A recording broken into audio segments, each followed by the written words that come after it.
আজকে ভয়েস চেঞ্জের প্র্যাকটিস করে নিব। বেসিক ইংলিশ অ্যান্ড স্পিকিং এই চ্যানেলে কিছু ভয়েস চেঞ্জ প্র্যাকটিস করব।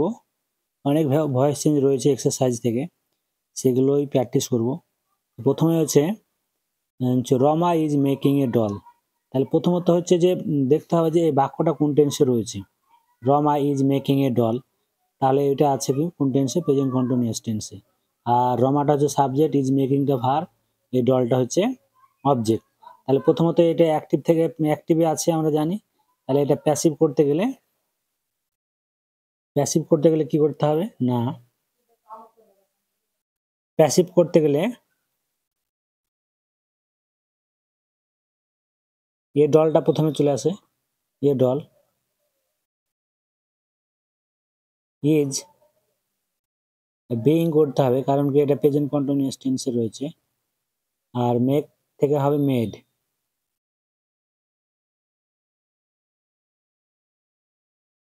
বাই রমা।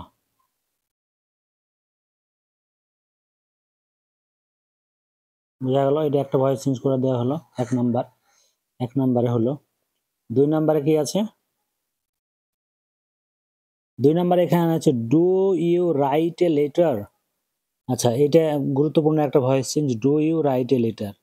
তাহলে এটা আছে কোন ইন্টারোগেটিভ সেন্টেন্সের ভয়েস চেঞ্জ। ইন্টারোগেটিভ সেন্টেন্সের ভয়েস চেঞ্জ করতে গেলে আমাদের কি করতে হবে না, প্রথমত মাথায় রাখতে হবে যে এটা আমাকে যখনই করব, প্রথমে ধরে নিতে হবে যে ইউ রাইট এ লেটার। তাহলে এ লেটার এদিকে আসবে, একটু ফাঁকা রেখে দিলাম এই জায়গাটায়, এ লেটার লিখলাম।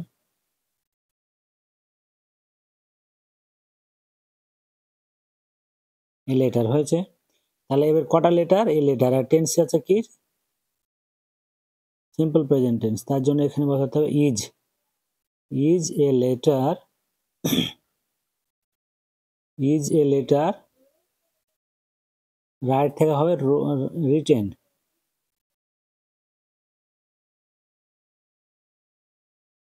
By you. লাস্ট হবে জিজ্ঞাসা। Is a letter written by you. বুঝা গেল? তো এবার এখানে আবার চলে আসি। 3 নাম্বার দাগে দেওয়া আছে who teach us you English. Who teach you, teaches আছে, ইউ ইংলিশ আছে। তাহলে পরে সেম হু থাকলে পরে একটা জিনিস এখানে মাথায় রাখতে হবে, যদি হু থাকলে পরে আমাকে কি করতে হবে? বাই হোম করতে হবে। এখানে বাই হোম মাথায় রাখবে। হু থাকলে পরে বাই হোম। এবার এটা কোন টেন্সে আছে? টিচেস আছে, তার জন্য এটা হচ্ছে প্রেজেন্ট টেন্সে। তাহলে এই by whom is English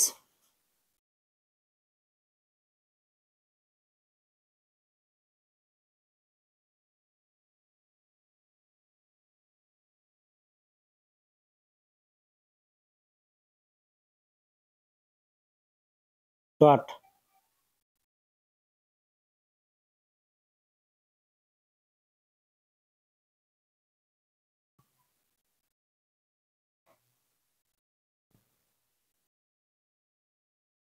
by whom is English taught by you. 3 number.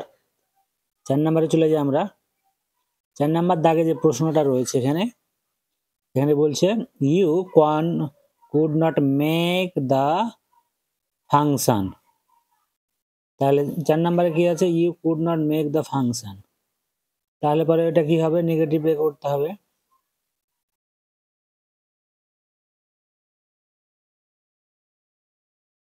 The function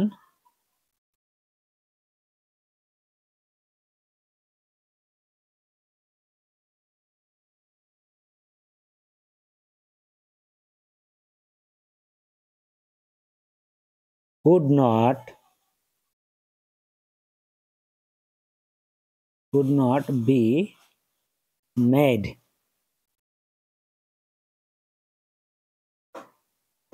by him, full stop।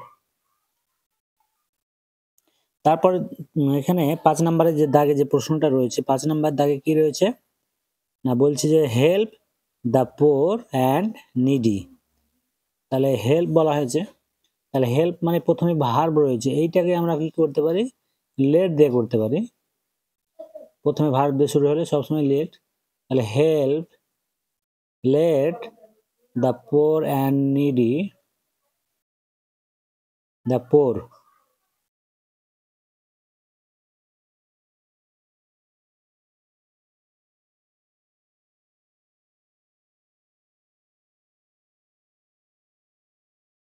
let the poor and needy be helped.